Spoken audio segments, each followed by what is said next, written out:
At Direct Service Overhead, we know how much trust you put in the individuals who have the privilege of working on the components of your home.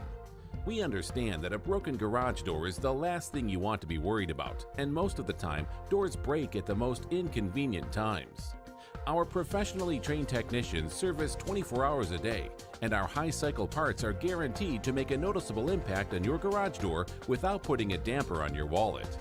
If you're looking for need of assistance maintaining your current garage door, our team has the experience and expertise to deliver the results you deserve. Give Direct Service Overhead a call today or visit us online to learn more.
Oh, goodness. It is so it's a Wednesday, but it feels like a Friday.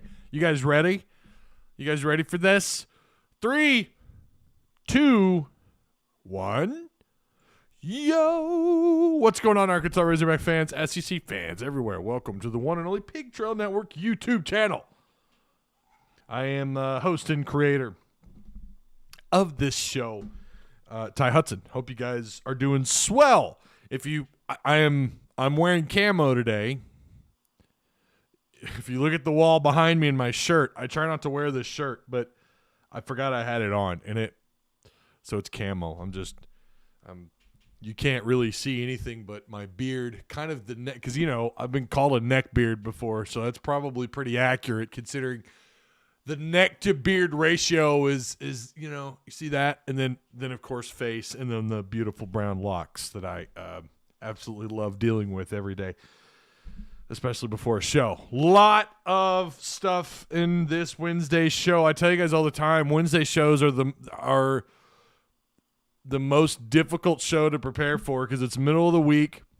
You have really, for me and my schedule, I've got less than, I don't know, not a whole lot of time to really prep for the show like I would like to. On top of the fact, there's not usually a lot of information. It's just called having a beard, says Big Donnelly. Well, I mean, when you're a bigger guy like me and you've got the beard, that's what they say. You're a neck beard. I don't deny it. I'm okay with it. Just drinking water today. I was kind of shamed on Monday for drinking a Monster tea drink on the Monday show. All right, do me a favor, guys. Let's make sure you hit the like button, subscribe if you haven't already. I do appreciate everyone for dropping by. If you got any questions or comments, please do so. We have a Discord question of the day. It's real simple. It's actually kind of a softball, but it's a softball question, but I want to know, How many?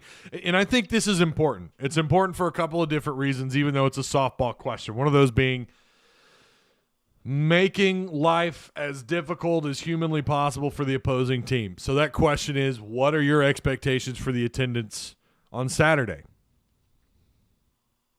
What do you think? What does Arkansas, what happens?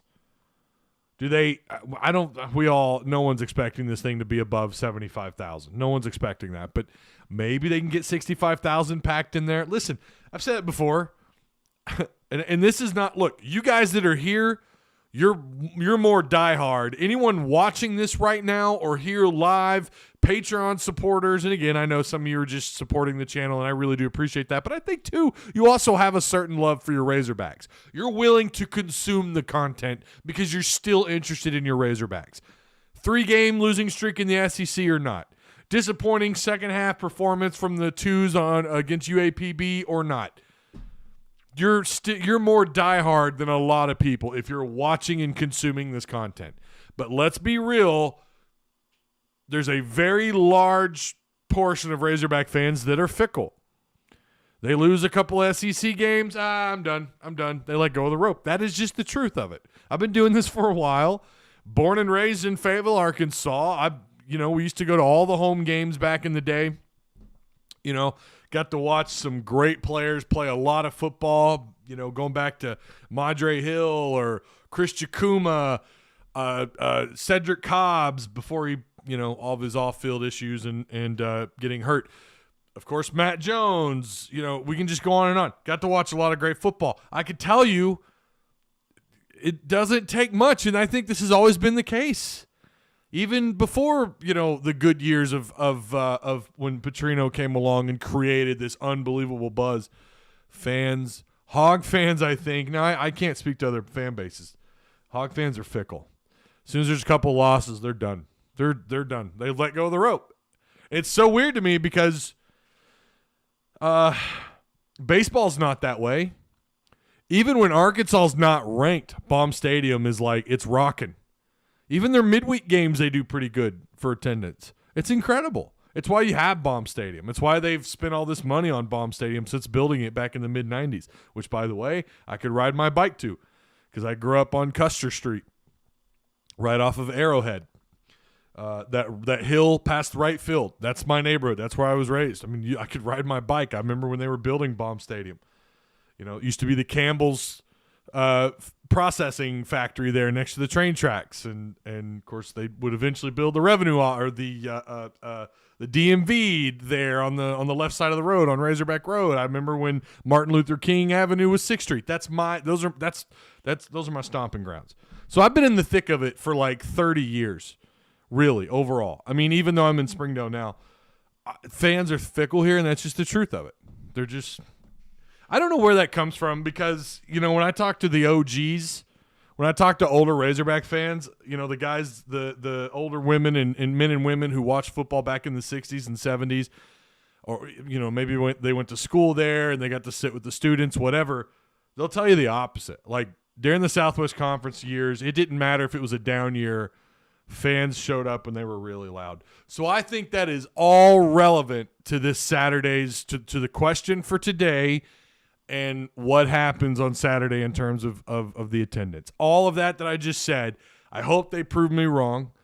I don't think they get 65,000 in there. I maybe they come close, 63, 64, but I'm going to be surprised if they're north of 65,000. I want to know what you guys think. But yeah, when I say and I'm not supposed to talk about my bias, but I am. Come on. The name of the channel is a dead giveaway. But I also try to pull back the curtain a little bit too. And look, I'm also brutally honest. I think that maybe that kind of why I'm not an overly biased channel, even though I was accused of being what did someone say in the live chat after I think it was after the Georgia game. Maybe it was after the Ole Miss game that this was a homer show. I guess it is. If you're going to compare it to like the J-Boy show or RJ Young, like, yeah, because it's Arkansas focused. But I'm also honest, and that's the difference between me and probably some of these other Razorback content creators. I think Trey Biddy is really honest. If you watch his walk and talks, he's honest. He'll call it like it is. There's a few people out there, a lot of local radio. Sometimes they try to show how overly unbiased they are, and then they're just constantly negative. Who the hell wants to listen to that? I'll just be honest. I don't listen to sports radio in Arkansas. I just don't. I don't. That's not a shot at anybody. There's just very few. Maybe I'm missing out on a show. I don't know. I'll say this much. The ones that are available in Northwest Arkansas, not the greatest. Okay. A lot to talk about. Flipping a major prospect. We had some really big news. We had some stuff happen over the course of the last 24 hours concerning a certain 4-star, highly rated player. We're going to get to that in just a minute. This is a football, not basketball. This is a football prospect, so we're going to get to that in a minute. We're also going to talk about bowl projections. We had some new ones. We have some new bowl projections. We've also – I've got to pull up my Wednesday show here. We have a I think Pro Football Focus is pretty accurate. And, of course, they analyze players like nobody else does. I mean, say what you want. I'll say this much. The years where I paid attention to them and their scoring back when they had more free content several years ago – I used them to build a couple of really good fantasy football teams. I'll just say that. Their NFL, the Pro Football Focus side of how they handled the NFL. If you paid attention back then, now a lot of it's hidden behind paywalls. They're pretty freaking accurate. Doesn't mean that they're always accurate. They're going to miss on some players, sure. You know, especially when you're judging players on a week-by-week basis. But they have their mock draft updated. We're going to talk about that too. So we'll probably start there, though. Let me read chat really quick. Rams going to headbutt Cowboys like Randy the Ram. Yeah, Rams getting Von Miller. Holy crap. That happened while we were live on Monday. We're just sitting here chatting along, and someone in the comment section comes along and they say, Ty, the Rams just picked up Von Miller. I could not believe it. How about my Cowboys 6-1? We beat the Vikings with something called Cooper Rush, Super Bowl bound, ? I don't know. No, because the playoffs have just been the biggest black eye for the Cowboys. It's like no matter what kind of year you have this year, they're cursed in the playoffs. I'd have a hard time getting them past the Rams. I'd have a hard time getting them past Arizona, Tampa. We know Tom Brady and how he is in postseason play. So, yeah, Big Donnelly says keep up the scruff. I've got one too, brother. I have a baby face if I clean shave. Yeah, I don't shave, man. I'm not going to shave. Yeah, 6-1 doesn't suck though. I think when you're heading into week 8 and you're 6-1, that's pretty good. I say we have a good crowd, says Big Donnelly, but not as good as if we had beaten Ole Miss or Auburn. I agree with that. Cody Phillips says the like button tried to kick out, so I had to get a SQ. What's an SQ? After B slapping it, what's an SQ? And giving it the stone cold stunner. Someone help me out. What's an SQ? Forgive my a DQ. Okay, a DQ. Mr. Cobra says 60,000 on Saturday. I think that's pretty accurate. I love it when people spoil what my surprise is about. I've already got – come on, Josh. Help me out, man. Yo, Grant, y'all at me – yell at me when they beat a team with a winning record. I think fans will show up because Hog fans clinch a bowl game. That is also something to consider. Mike's got a good point with that. Mike has a real good point with that. You have a shot here. You've only got one other game in Fayetteville besides this one. You have two shots at home. This is one of these final 4 games that you feel like that are within reach.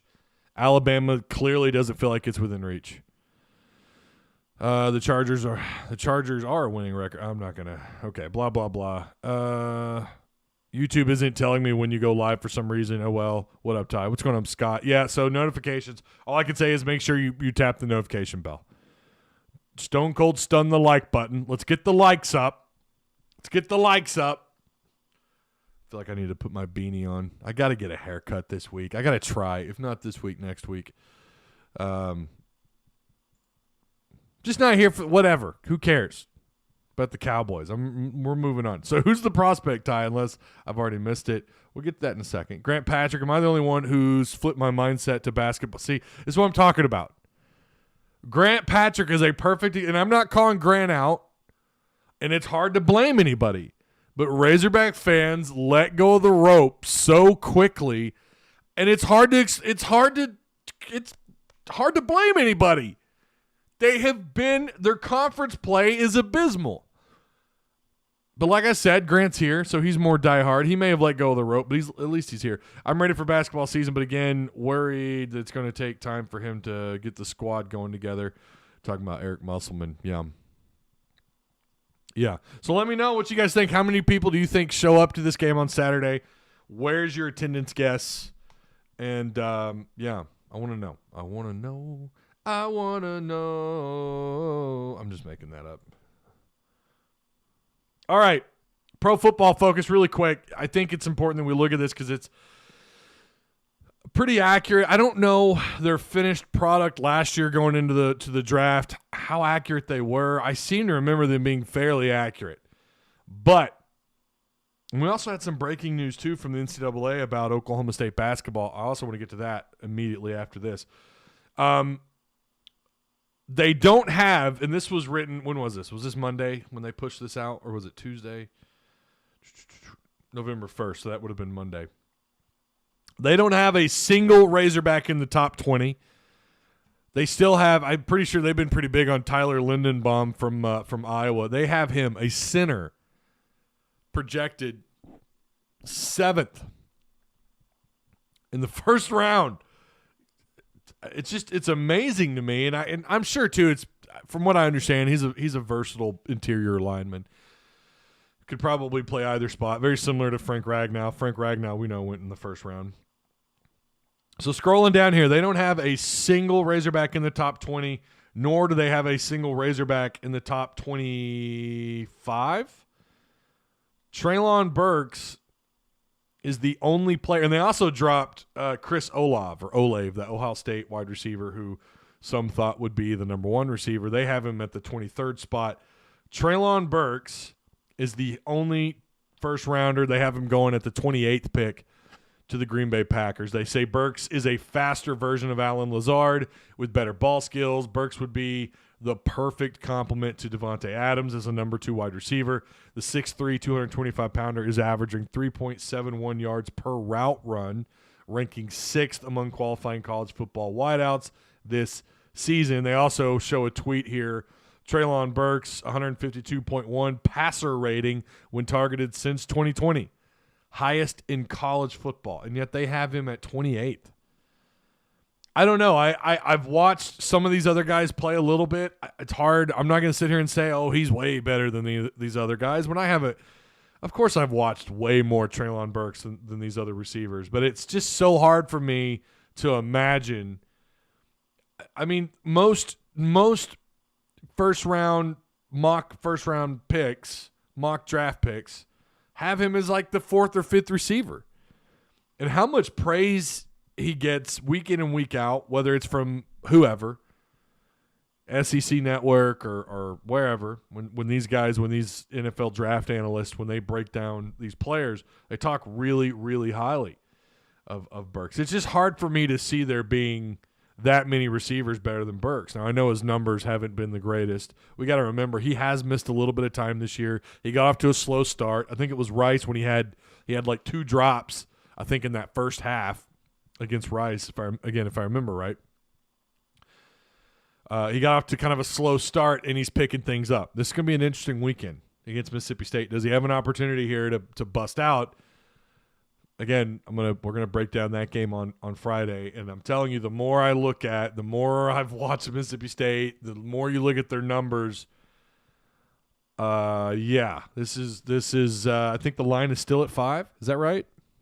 I haven't looked since yesterday. I think it's still at 5. So, YouTube surveyed me about your channel. Okay, I didn't know this. Asked me about the content and if I liked it or not. I gave you 5 stars, bro. I appreciate that.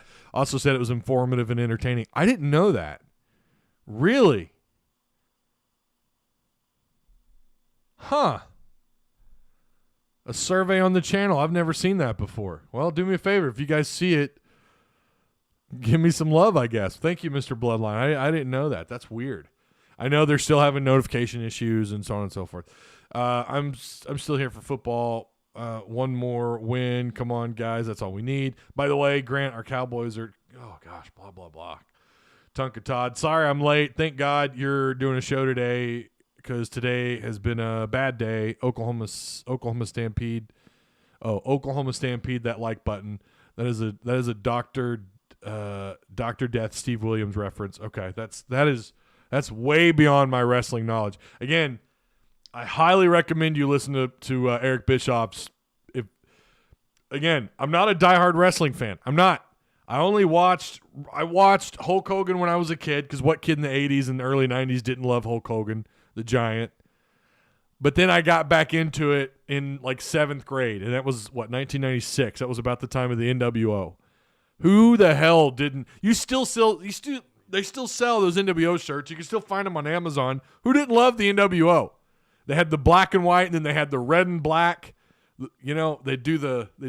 They had a really cool walkout song. And I knew, even at 12 or 13, like I had an idea that this was probably not all legit, but it was fun. And then after like junior high, after like 8th or 9th grade, I didn't watch it anymore. I was kind of over it. But now I find myself watching old matches. I find myself watching and listening to Eric Bischoff. He's on a show with Conrad. What's that guy's name? Conrad something. It's called 83 Weeks. I love how they talk about the business side of the wrestling. It is some of the most informative content I have ever heard. And I like talking about business. I think it's cool. You guys know I've talked. I don't get political here, but I am a fan of us being in a market economy. You understand the kind of wealth that can come from that and all that and you know, it's interesting to watch how these businesses start from nothing, and what Vince McMahon was able to do and with his dad and then going through the 80s and watching wrestling become what it is today. It's fascinating. The business side of it is so interesting to me. So I listen to I'll just sit. I'll have my earbuds on. As soon as I'm done here, I guarantee you what I'm going to do when we're done. I'm going to be in the kitchen making me a turkey sandwich or something. I'm going to have my earbuds on listening to Eric Bischoff talk about how he hates, how he didn't get along with some other wrestler or someone that used to work for him. So it's really good content. I don't know why. And they reference names I don't remember. I haven't heard in a really long time. But it's cool. So I enjoy it. Right. Also, we do have playoffs. They did release their playoffs, and I did want to talk about this Oklahoma State stuff really quick. The NCAA upheld a ruling. Why it took them this long, I have no idea. But the Oklahoma State men's basketball Cowboys, they are banned from the 2022 postseason. The NCAA rejected their appeal. Isn't it amazing it took this long? And they also wait a week before the season. And I feel for Oklahoma State fans to a degree. Now, you shouldn't have cheated your asses off. Shocker. It's amazing to me that a team that it's been Sports Illustrated like 8 years ago, 8 or 9, 10 years ago, they had a whole cover front about Oklahoma State and the allegations and the cheating. I do believe in innocent until proven guilty, but there has been a lot of smoke come out of that program. What a surprise when you consider who one of their biggest donors was. But the NCAA has rejected the appeal filed by Oklahoma State men's basketball, banning the Cowboys from postseason play from 2021-2022. Here's why this is substantial. Number one, and this is what they said, the decision is set to make this was from 247 Sports. The decision is set to make Oklahoma State the first school to endure a postseason ban as a result of the 2017 FBI probe into corruption in college basketball. And remember, Mike Anderson, this is when Mike Anderson, when that started, when Mike Anderson said, this is why we're going to sleep well at night. We run a clean program. I'm always going to tip my cap to Mike Anderson for saying that and for running a clean program like he did.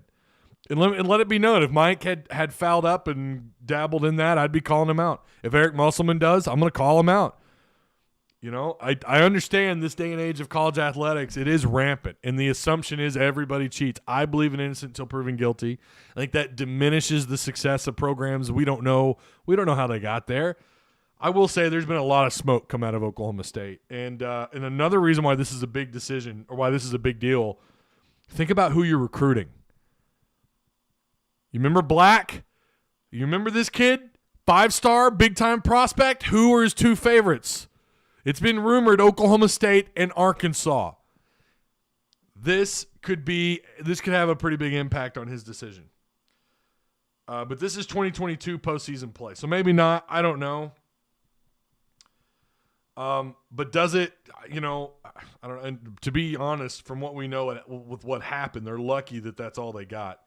The Cowboys were initially handed a one-year postseason tournament ban in the summer of 2020, stemming from a former assistant coach, Lamont Evans, accepting between $18,000 to $22,000 in bribes from two financial advisors. In addition to the postseason ban, the Cowboys received 3 years of probation and a $10,000 fine. Oh, God, they could. I mean, not that they're a major program. I mean, in basketball, they're respectable, but. $10,000. Come on. Plus 1% of the men's basketball program budget self-imposed by the university. You talk about the disrespect. Self-imposed by the university when the decision was announced in 2020. The university quickly filed for appeal after the NCAA hit the program with a postseason ban and a loss of scholarships. Now, does it say how many scholarships they lost? So we'll see what kind of impact this has. But this will be, let's see, the NCAA blah, blah, blah, rejected banning the Cowboys from postseason play from the 2021-2022. So maybe it won't have much of an impact at all because we'll see. We'll see how this goes. I don't know that I'd want to play for a program that has as much smoke around them as Oklahoma State has. Who knows what happens next with them? But what we've seen in recent history is, like, once a team gets caught, they then do a really good job of hiding their tracks, unless you're SMU and the Pony Express back in the 80s. That was a little bit different. They got caught in a scenario where they just had to keep paying these people to shut up, and it was just a vicious cycle. So, yeah, that was big. 83 weeks is good. It is so good. I love the content there. What's the guy's name? Conrad something or another. He's a fellow neckbeard. Playoffs. We do have playoffs. Playoffs. The AP college football playoff, the top 25. It's not an AP. It's just the playoff week 10 rankings. I'm going to be honest. Who cares this early? This is just all this is clicks. That's all this is for, but they posted it. It's my job to try to talk about it. Georgia, Bama, Michigan State, and Oregon are in your top 4. Ohio State, Cincinnati, Michigan, Oklahoma all left out, rightfully so. Oklahoma, I mean, it's like when they flip the on switch, Oklahoma could probably score on just about anybody at any given time. The problem is they get off these really slow starts. Notre Dame is in 10th. Oklahoma State, the infamous Oklahoma State,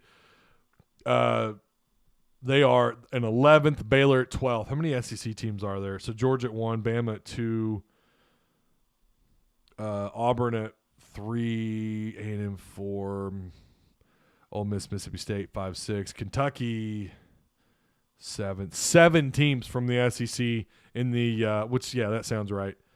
With Pittsburgh, San Diego State, Fresno State, your bottom 3 in that top 25. NC State's in there at 19th. Doesn't mean anything. We still have how many weeks left? We still have conference championships. I didn't really even want to talk about it, but because this was the first week where they unveiled those rankings, there you go. Should also watch the something to wrestle. Watch Something to Wrestle with podcast with Bruce Pritchard, a.k.a. Brother Love. I remember Brother Love. It's like 83 weeks, but WWF instead of WCW. And they do touch on WWF a little bit because Bischoff worked for WWF for a little while, right? Ty, you have a take on Henry Ruggs. Are you talking about Ruggs? That's sad. It's really sad. And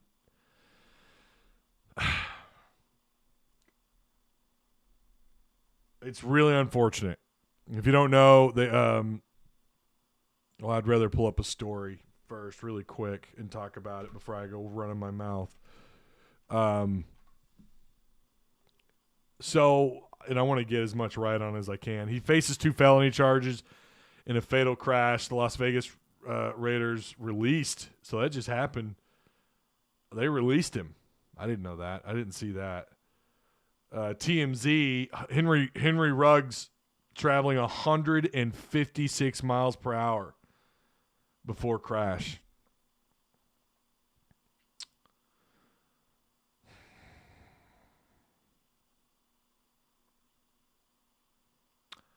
You know, I don't know anything about the person that he killed.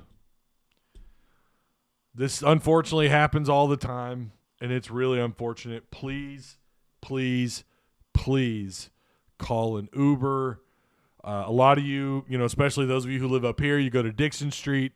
My God, Uber, thanks to innovation, thanks to technology, again, thanks to being in a market economy, there are multiple apps you can use to have someone pick you up. Lyft is still a thing last I checked. Have they gone bankrupt yet? Did Uber leave California like they probably should have? No, they should be in California because how many drunk – I'm not going to go down that road. But California is such a shithole. But call a rider. It's just so sad, and I don't know I guess he was probably driving a fancy, fast sports car. I don't know. It's sad. And the Raiders did the right thing, releasing him, and of course that's an obvious decision for them. But yeah, he's charged with a DUI, resulting in the death after one person killed in a fiery car crash. From Fox News, it's sad. That's all I can say about it. It's really unfortunate. Okay.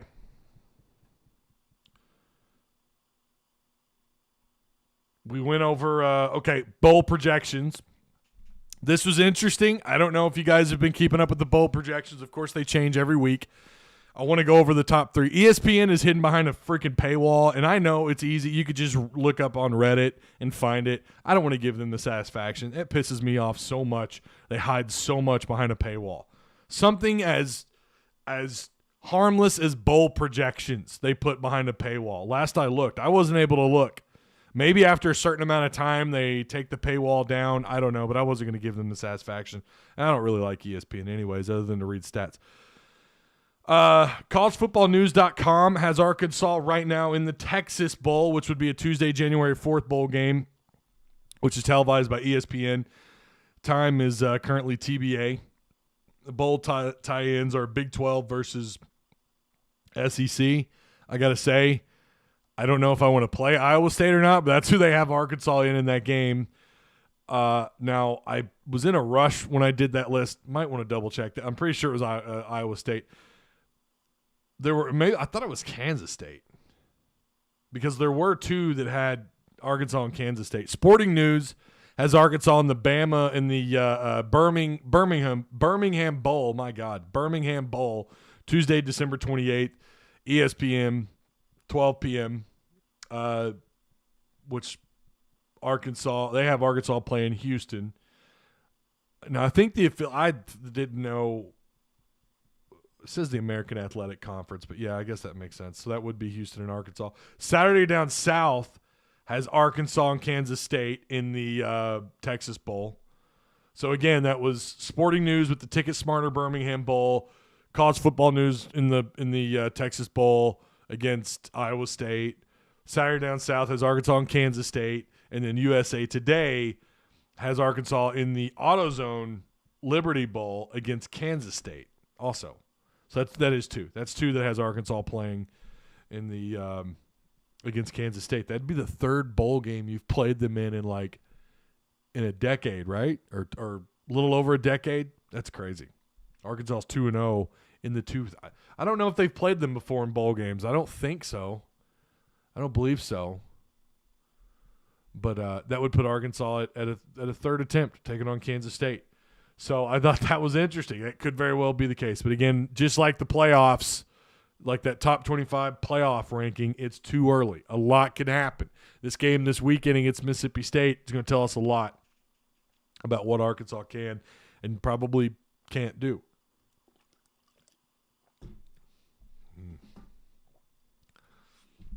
So good. All right. So let me get caught up again on comment sections. Again, remember to like, smash the like button. Tombstone pile drive the like button. Crazy Hog says, takes that one slip to ruin the rest of your life. I'm telling you, don't drink and drive. Who cares if you think you're awesome at driving? Exactly. Eagle says we can take Iowa State. They're just, I really like their coach. That guy seems to show up in big time games. We had the Outback with wins. Oh, with Wisconsin. Okay. We had the Outback with, okay. I've seen Citrus Bowl against Michigan. That ain't going to happen. I mean, Michigan's probably going to finish at worst 9-3. I just don't see them play unless Arkansas finishes 8-4. I don't think so. I want someone new for once, but I just want a bowl berth. I know, right? Ty took a drink of Orange Pops, the Citrus Bowl. This is I don't even know what flavor this is. It's one of those Skittles sugar-free water flavor enhancer, little packets. Pretty good. I like it. Orange is my favorite. I forgot what flavor. I think, is it mango? It tastes a little mango-y. I love mango. You guys know how I be with the mango. So, again, don't forget the question of the day, talking about the attendance. Tell me what you think they do. Now, let me read what they said in Discord. Some people couldn't find it. Again, if you could click on the left column where it says text channels, and you see where it says the trail, which is our main chat page, right? You click on that, and then down below is the two threads. Oh, Eagle. I see your response. So Arkansas, the last two games played in the state of Arkansas when they played UAPB, they were at 79 capacity, 42,576, which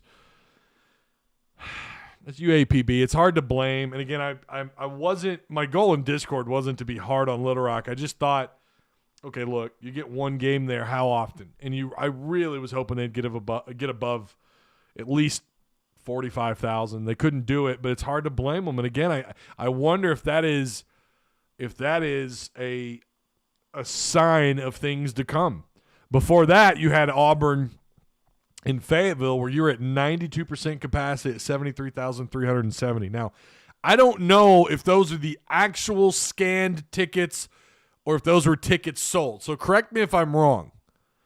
But I'm pretty sure Auburn, it was the attendance was hovering somewhere north of 70,000. If they get that from Mississippi State, that'd be great. And I think anything above 65,000 would be great. So Hawes says 70,000 best be there. Hopefully pack it out. Austin BF 7025 says hit us with that 74,000. Ooh, well, that is asking a lot at this point. 65,000 says Big Donnelly. Big Man Ross says, I have no idea, but four of us will be there. Big Man Ross says, did I say, yeah, Big Man Ross. All right. Only reason why I say that is deer season. Oh, the 65,000. It is deer season. And like I said, Razorback fans are just a fickle group. They just are. I can't explain it. I don't know if they just have really, really, really high expectations every year, which can be true, but I think you could say the same thing about a lot of fan bases. And once you lose a couple, they're like, I'm done. I'm done. They really do. Like, Hawk fans have the temperament, most, not all, or a good chunk of, it seems like, have the temperament of like, we lost two, we suck, I'm out. I don't care anymore. It's just weird to me. This is not who you are. You're not a 9-3, 10-2 team win, as history has shown us. That's just not what you are. maybe he can get there, but I think it's going to take a little while. I had him at 8-4, and I was told I was crazy. That was too, and a lot of people, including some of you, thought that was too high, and that's fine. May still be. I think it's still on the table. It's just on the other end of a really long table. Eagle says 68-72. Turkey Twister says 85-90% capacity. Long Shot says 95-97. Chris Jones says sold out, but I'm going to say 74,000. Yeah, well, there is a difference between sold and how many show up. Ross then says 69,842. Eagle says 69,420.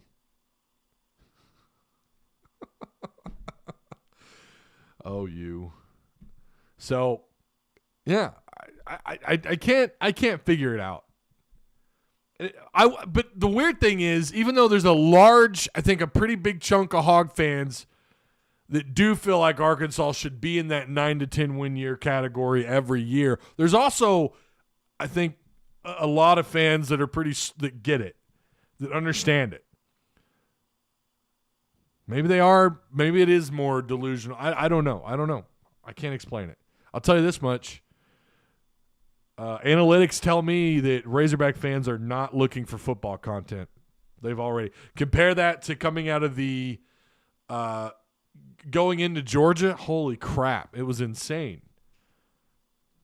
Numbers just went through the roof, and YouTube's like, "Oh my God!" There's so many people. There's a lot of Razorback fans looking for Razorback football content. Now it's like, yeah. So, I don't know. But that's one thing. It's one thing to click and actually watch the content. It's something else entirely to go to the games. So maybe they'll have north of 65,000. I hope. But I'm not holding my breath. Flying Blind says 70,337. Boy, you guys are going straight up specific here. Mango Juice plus Captain Morgan. Oh, my gosh, man. Tell me about it. If we get pressure on Rodgers, we win this Saturday. If we don't, I'm not saying that we lose for sure, but it will be a lot harder.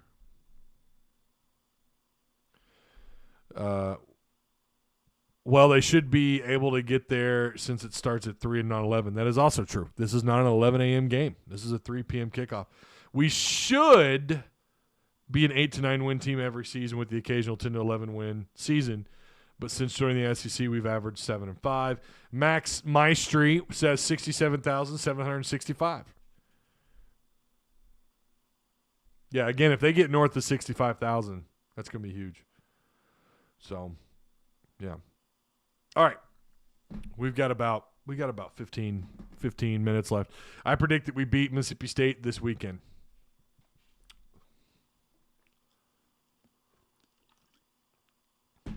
Arkansas has been on a specific prospect for a while. This is football again for those of you just coming in. Do me a favor. Let's slap that like button around, okay? Slap it around. It just said something bad about your mother, so slap it. Slap the like button.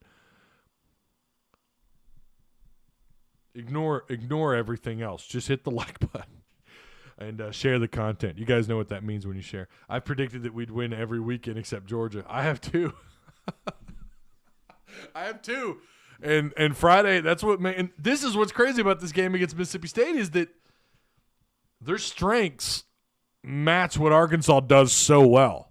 They are again, we'll get into that on Friday. This is another tough one. This is another tough game to predict. It really is. And I almost just don't even want to predict it. Similar to the A&M game. I said that Friday. I said, I said Arkansas. I picked Arkansas, but I feel like, even though they're the better team, I felt like on paper and on the field, maybe not on paper because of the talent level A&M has is really high. But I just felt like the product on the field was in Arkansas's favor, but it was still that game and like LSU every year. You just don't know. But even though A&M has this win streak or had a win streak against the Razorbacks, every year going into those games, it's the same thing. You don't really know what's going to happen, but then it happens. And A&M won a whole bunch of games they shouldn't have won. We can stay on the field if we start Dom Johnson, says Mr. Bloodline. The like button has a smart mouth. Had to shut him up. You got a smart mouth, brother. Will Arkansas D-line even get near Rodgers? I'm not confident. That is also a very good point. Okay, Arkansas has been on this prospect for a while. This is someone that wasn't too shocking when he committed elsewhere. And, of course, we're talking about none other than the number one player in the state of Arkansas, currently ranked number 22 receiver in according to 247 Sports, in all the land. He's a unanimous top 200 player, according to the 247 composite and 247 Sports, out of Fayetteville, Arkansas, class of 2022, Isaiah Santagna. A lot of rumors floating around. He will be flipping to the Arkansas Razorbacks from Oregon. Now, that started, and literally as we've been live, I think we just had yet another crystal ball switch. So now Arkansas has taken the lead. This had to have happened as we went live. So I'm looking at it now. It was just 3 experts. Now it's up to 4. All right. Danny West has just now flipped. Oh, this was at 10:04. Okay, I must have been writing. Yeah, I was probably finishing up on notes at 10. So Brandon Huffman, 247 Sports. He's the national recruiting editor. He likes, this was yesterday when he made the switch. Last night at 7:34, he flipped Isaiah Santagna from Oregon to Arkansas. Greg Biggins, he's another, he's an analyst, a national recruiting analyst for 247 Sports. Both these guys are 95% on their accuracy, by the way. Their 2022 accuracy, I should say. Both of them have a confidence level of 8, which is really high. I mean, duh, right? Steve Wiltfong, and I've called him Wilftong for so long. It's Wiltfong, director of football recruiting at 247 Sports. Last night, he too, all these guys at 7:30, right after 7:30 or right at, flipped Isaiah Santagna from Oregon to Arkansas. Now his confidence, if you follow him enough, sometimes it is his confidence level, it's not super high. 6 is pretty high for him, from what I gather, when you consider the circumstances. We don't have any new announcements. I don't think, last I looked, Santagna he's committed to Oregon. Last I looked on his Twitter. It's in his bio. He's got his announcement video tagged or pinned on his Twitter. And then Danny West today, 10:04 a.m. with a confidence level of 7, has Santagna flipping from Oregon to Arkansas. Again, this is the number one player in the state. He, last I looked, I think going into last weekend, he led in almost all receiving numbers, or maybe it was receiving yards. Again, don't quote me on that. We are talking about 7A West football here. But it was either receptions or receiving yards.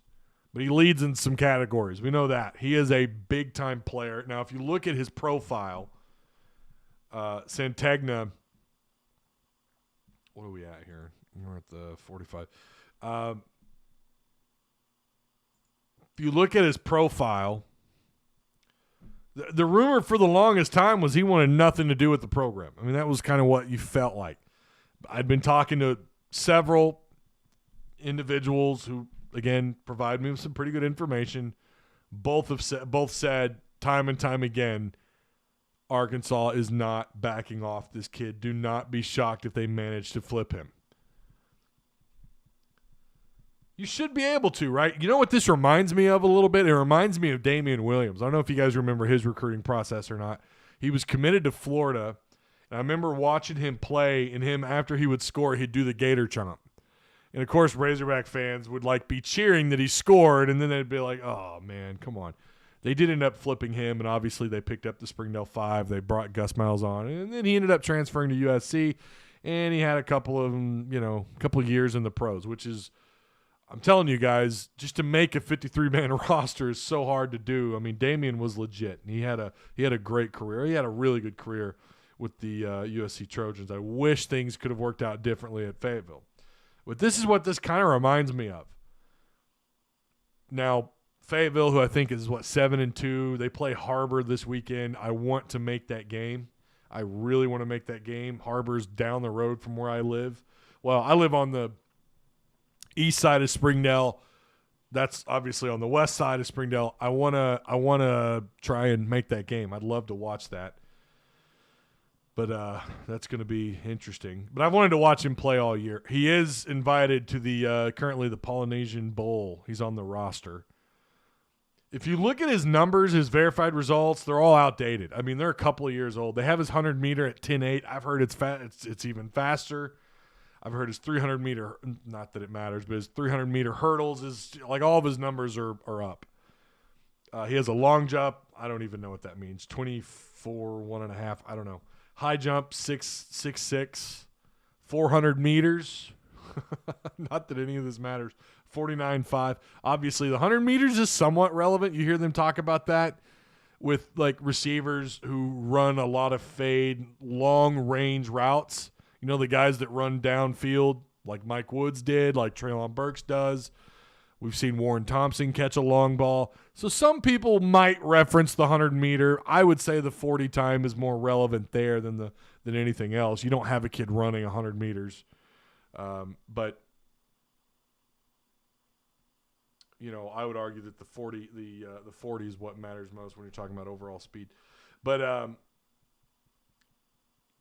you never know, right? Maybe he'll return. Maybe when you talk about like kick return and punt return, maybe that matters.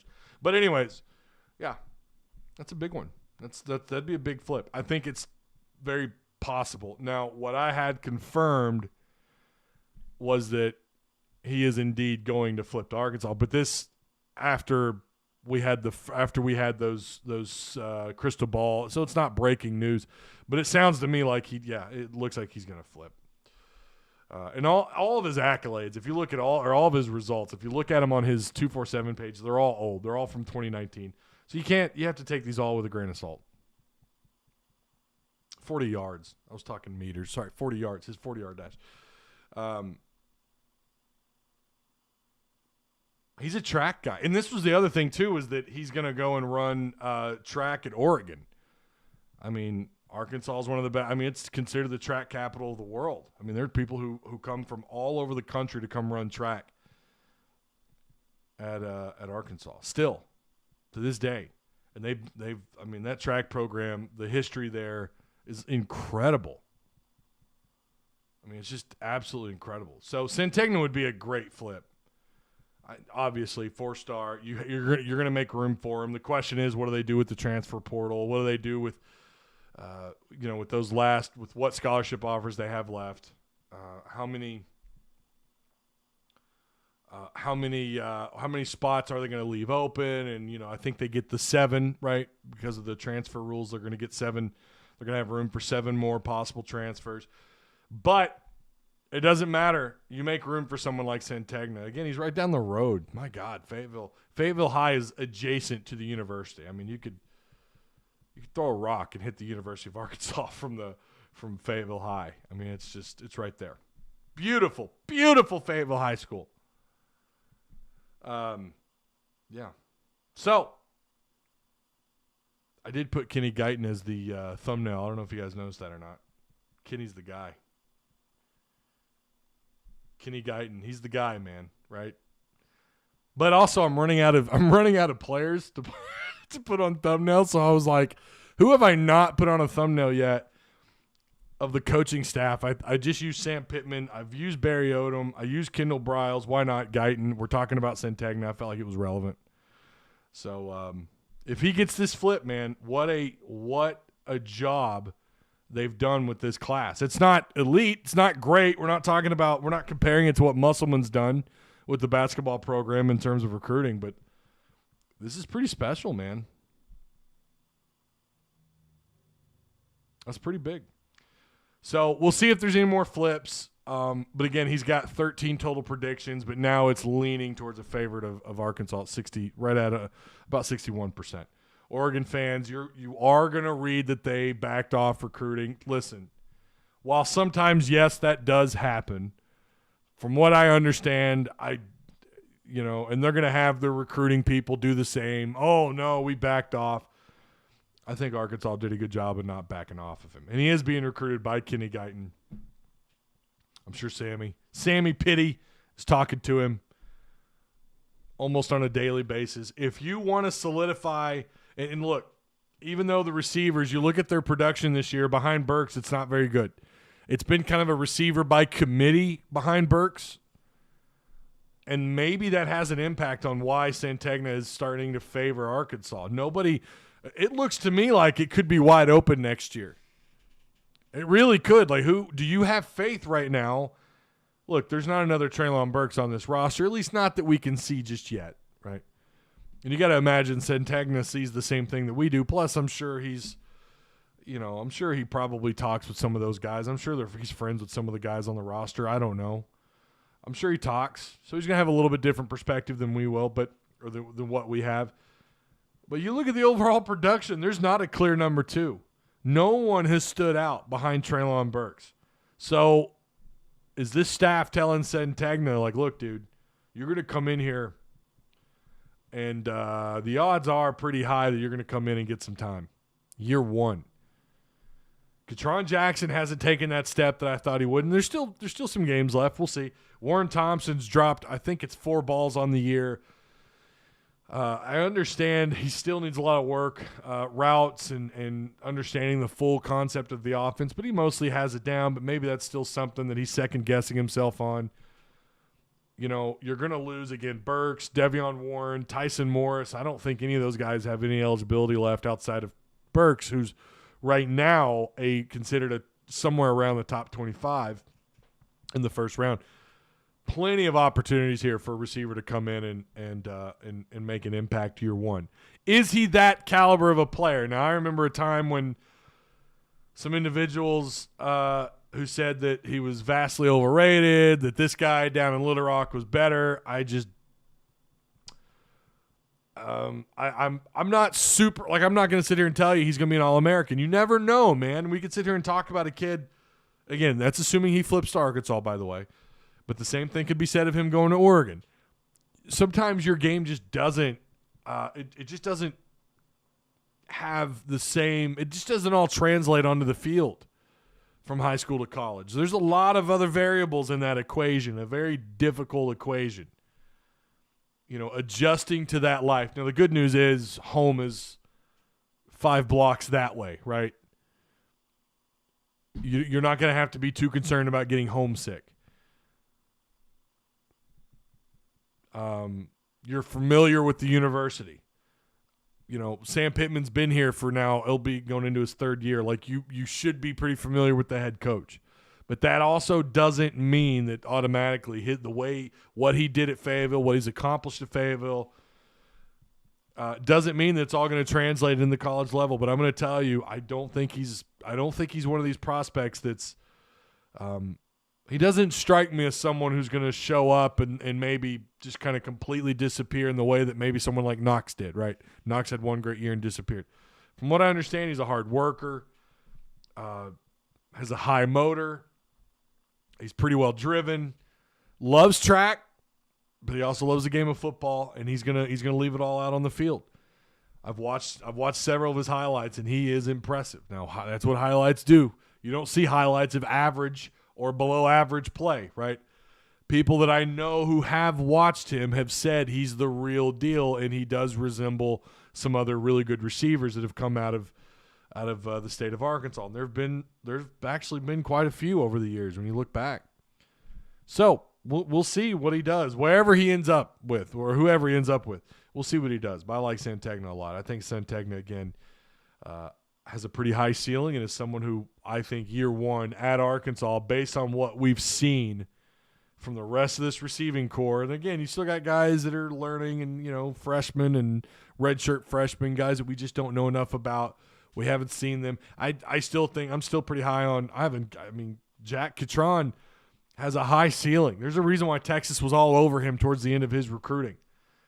You know, there's still promise. Warren Thompson has shown us when he's not dropping balls, you know, he can run the fade. He can run the fade. He can go down the sidelines, run a go route. He's capable of making big plays and big things happen. You know, so we'll see. That'd be a big flip. That would be huge. Someone said they looked at it on, I guess they had him projected. If he were to go to Arkansas, I'd put Arkansas at 19th overall in the country. So that would, what is Arkansas right now? They're 20th. So that would move them up a spot. You're currently ranked 7th in the SEC. You do have Quincy McAdoo committed. And I'm telling you, man, McAdoo, who's a 4-star, is he a composite or is he a 4-star 2-4? What is he? He's a 4-star composite. 6'2", 6'3", somewhere in there, about 180 pounds. He's someone that, people have been really high on. He's considered a highly rated prospect too, So don't forget about Quincy McAdoo. Hopefully they get all these guys to sign. I don't know if Quincy's if he's a December signee or not. I think he is. I'm pretty sure he is. I'm pretty sure they're expecting the vast majority of these guys to be to sign in December. And that's it nowadays. You got to get them to sign in December, right? So let's see.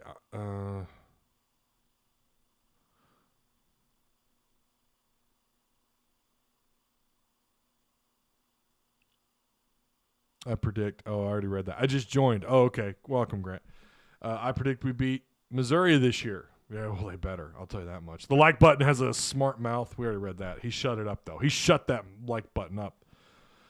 The Oklahoma State ban could influence Anthony Black. Yeah, we talked about that earlier, Ash. We'll see what kind of impact that has. What's up, Hawes? How you doing, man? I understand why someone wants to leave, but we should get all the players to become a hog. What do you mean? I understand why some want to leave, but we should get all players to become a hog. Wish we could get the one that signed with Texas A&M. Are you talking about a kid out of Fort Smith? Bentonville West happening. Always a big game. What is more suspect, Arkansas DB or Arkansas D-line? D-line. Okay. I'm gonna say this. Things have changed since Ladarius Bishop, who's been banged up, Monteric Brown, who's been banged up. You lost Catalan for the year. He's out. Foucher's been like the only DB who hasn't played with injuries as far as I know, and Gregory Brooks, who's your nickel. But the secondary has been ranked almost all season, despite these injuries, despite after playing Georgia. Go back to Texas. Go back to A&M. I'm talking about what they mean and what they're able to do on offense and so on and so forth. Texas A&M, Georgia, Ole Miss, Auburn.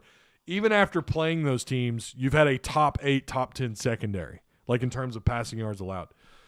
I think the secondary's done a pretty damn good job. I don't understand all the hate that the secondary's gotten, and they're doing this with minimal impact from the defensive line. And what I mean by that is getting pressure on an opposing quarterback and getting sacks. Guys, they're 13th in the SEC in sacks. Where are they in tackles for loss? Where are they in quarterback hurries? They're towards the back in like every category, and yet the secondary has done a good job of hanging in there. And you also pile on the injuries. Now, they're going to get torched. Mississippi State is going to torch them because they've done that to like everybody.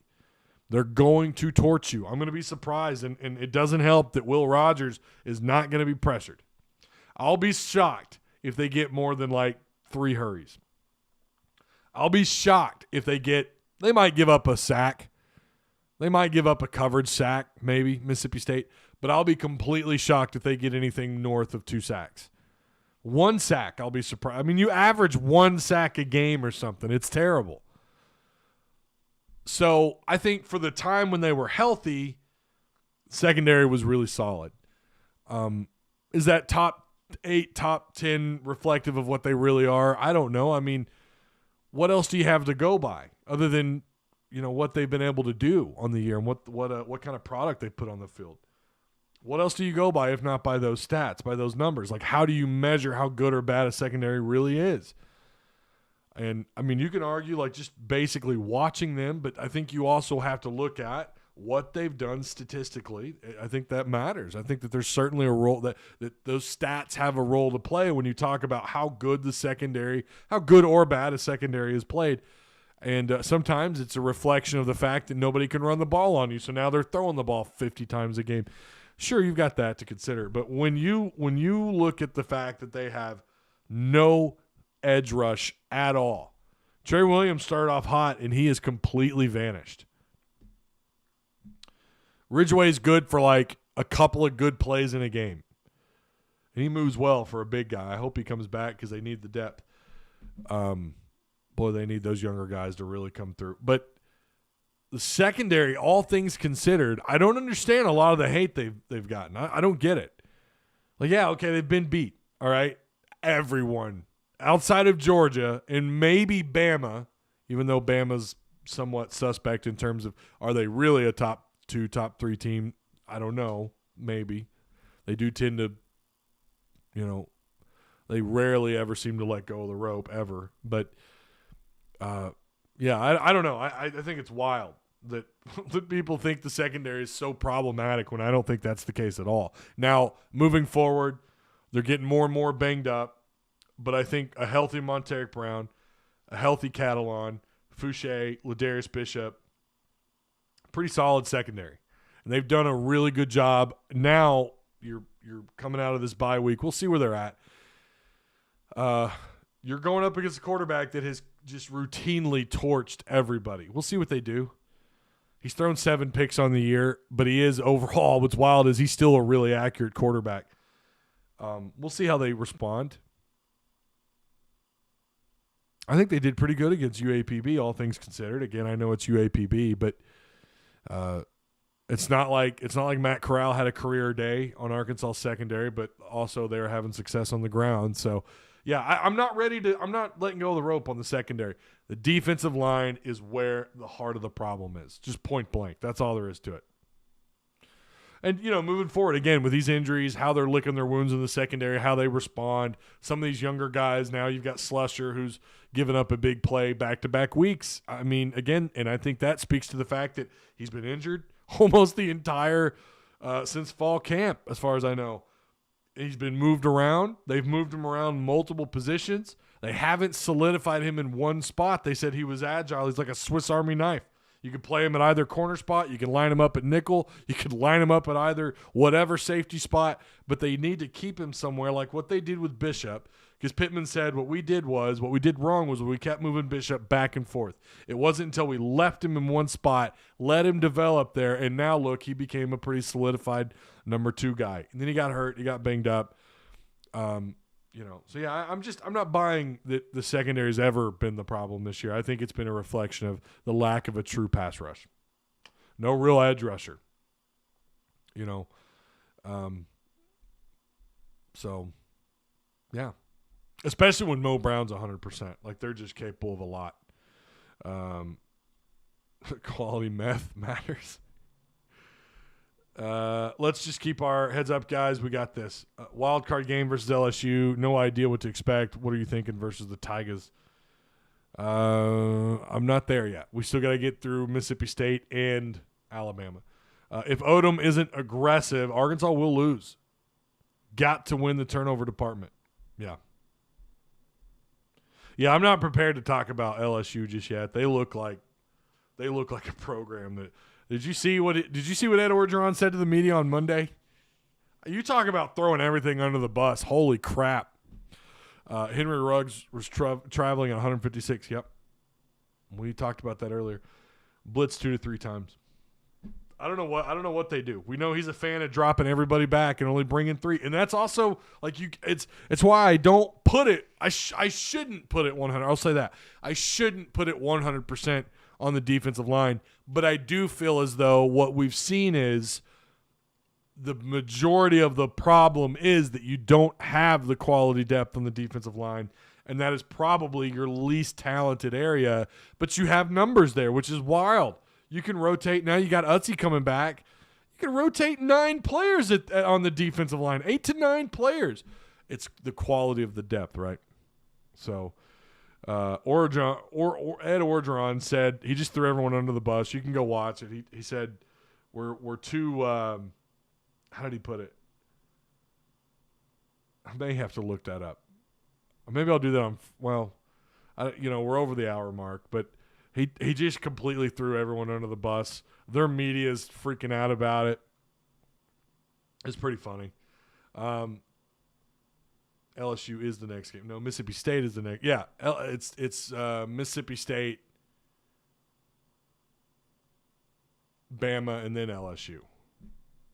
Alex, am I crazy? Have I gone off the rails? Oh, they are after. My bad. I've gone off the rails. For some reason, I keep thinking Alabama's after Mississippi State. Could you imagine, though, if you beat Mississippi State and you find a way to beat LSU on the road, the hype, and then if you went into Alabama and gave them a ball game, not even win, just give them a ball game, and then beat Mizzou, and you finish with an 8-4 record. This just goes to show you. I always focus on one game at a time. I don't ever look ahead. I focus on one game at a time. I'm just not used to playing Alabama so late in the freaking season, man. But 3 p.m. against Mississippi State, 6:30 p.m. against LSU, which is on the SEC Network, and we don't have Alabama or Mizzou times yet. Oh, yeah, we do have CBS for Mizzou. They have CBS 2:30 kickoff. Okay. Is that legit? Is that 2:30 kickoff legit with CBS? And is what time zone? Is that Eastern or Loving You? They've got you, and this is the remainder of your. By the way, the remainder of your the ESPN Football Power Index, the FPI. They have you beating Missouri, and it's overwhelmingly in your favor. Number 17, Mississippi State, Arkansas's favorite at 59%. They have you, according to the FPI, the only games they have you losing are Alabama and LSU. And the Alabama or the Arkansas LSU game is pretty damn close, 55 to 44% in favor of LSU. And we know that's because it's a home game. I guarantee you, if they beat Mississippi State, if they beat the spread, especially if you beat the spread, that's going to change. And I bet it goes in Arkansas's favor, depending on what LSU does this weekend. Do they play this weekend? Tell me they don't have a bye week. Oh, they have Bama. That's right. I'm telling you, I take it a week at a time. I don't even look at the rest of the schedule. Yeah, they've got Bama. I forgot all about that. 6 p.m. Alabama is going to kill them. But then again, Alabama has been just, what are they? I know they're 7-1, but like they didn't look that good against Florida, and you see how suspect they are. Ole Miss, I would say Ole Miss is their best win, not just because of where Ole Miss is ranked at, but like they really held Ole Miss down, and Ole Miss wasn't able to get any points until late in the game. But Bama doesn't look to me like a number 2 team. They just haven't. And I remember when they beat Miami convincingly, and Miami was ranked really high at the time, and Bama beat them 44-13. It was like, oh, yeah, we know who number 1 is. And then they've had some questionable games and questionable starts to some games. And then they lost to A&M on the road. A&M who lost to Arkansas. Now, it depends on your opinion on Arkansas right now, which a lot of Hog fans, it's probably not real high. But, and I mean, they took care of business against Mississippi State on the road, and they beat Tennessee 52-24. But they just, I don't know. They don't, to me, look like the number 2 team. But then when you look at the rest of the field, it just goes to show you Georgia is just clearly the number 1 team in the country. I mean, it's like Georgia and just everybody else. We'll see how they do in conference championship. And how interesting will the Iron Bowl be this year? Who's favored to win that right now? It should be Bama, right? Like really high. Yeah, okay, Bama 81% right now. But I think I don't know, man. I don't know. I don't know. We'll see. We will see. But guys, Jefferson could down what? Could down first play and then no more easy wins. Oh, you meant okay? Could go down. Prince Jefferson doesn't get rocked by State. They hit late all the time. I've watched a little bit of Mississippi State this year. I watched them. Who did I watch them play? I've seen them play a couple of games, not full like start to finish, but I've kept a pretty good eye on them. They do turn the ball over more for a team. You would think with Will Rogers' numbers, he wouldn't have the kind of turnovers that he has, but he has thrown the ball. He's thrown 7 picks, but yet he's wildly accurate. It's crazy to me. It's just a reflection. I think sometimes his decision-making skills aren't the best. So Georgia's gonna smoke everyone. Not even close. Yeah, I don't see anyone sticking with Georgia. They're so. I mean, they've got 3 possible first-round draft picks in their front 7. I mean, it's ridiculous. I think they're only, if there is a weakness, I've heard some Georgia fans say that they're a little worried about their number 2 corner spot. They don't feel like it's super solidified. But then if you talk to other Georgia fans, oh, no, we're 100% solid. And it's hard to argue with that. So Crazy Hawk says, I'm saying Auburn. I bet Mizzou is real happy they fired Odom for Drinkwitz. His face just makes me want to drive. Okay, that's a bit far. All right. We went way over, but that's okay. I'm going to go eat me a turkey sandwich. And then, finish up the rest of the day, finish up my Friday notes. I'm excited for Friday. This is a tough game I'm not going to lie. This is a tough game to pick. It's a tough game to analyze. I don't know the scenarios. Again, we'll talk about it all on Friday. We'll go over it all on Friday. But I feel like coming out of a bye week, you feel like, and I don't want to use the term double bye. I don't want to say that. But you had an opportunity to rest your ones in the second half against UAPB the week before your bye. I hope Sam Pittman, he's watched a lot of Mississippi State football. That's all I can say. They're again, we're gonna go into that a deep dive on Friday on them. We'll see where we're at recruiting. We'll see if there's any Centegna news. Keep an eye on that situation. Look at the crystal ball predictions on that. We'll see how much changes from now until then. So do yourself a favor. Hit the notification bell. I know you guys, some of you still aren't getting notifications, but if you hit the bell, it seems like that has been effective for people who have that selected. And like the stream. If you like, the more you interact with this channel, the more likely you are to get notifications. That's just how it works. It's just like, it's similar to Facebook. Have you ever noticed that? You only, when you scroll down your thread or Facebook, whatever, it's the people you have interactions with the most that you're most likely to see. YouTube, it's similar. I had one of my nerdy analytical software analytical friends explain this to me. Who also explains shadow banning and other stuff to me, which is a thing.